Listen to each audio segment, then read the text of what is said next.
সাতক্ষীরায় আজ এক হৃদয় বিদারক ঘটনা ঘটে গেছে। আসন্ন ত্রয়োদশ জাতীয় সংসদ নির্বাচনকে সামনে রেখে বাংলাদেশ জামায়াতে ইসলামীর মনোনীত প্রার্থী মুহাদ্দিস আব্দুল খালেকের নেতৃত্বে অনুষ্ঠিত মোটরসাইকেল শোডাউনের মাঝে ঘটে যায় একটি দুঃখজনক দুর্ঘটনা।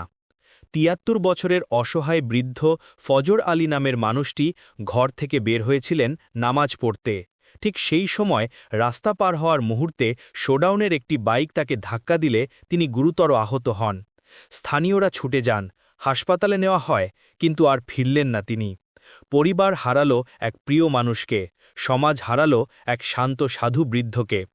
মানুষের ভিড়, মোটরসাইকেলের গর্জন, নির্বাচনী উত্তেজনা সবকিছুর মাঝেও যে একজন মানুষের জীবন কত মূল্যবান, এই ঘটনাই যেন আবার স্মরণ করিয়ে দিল।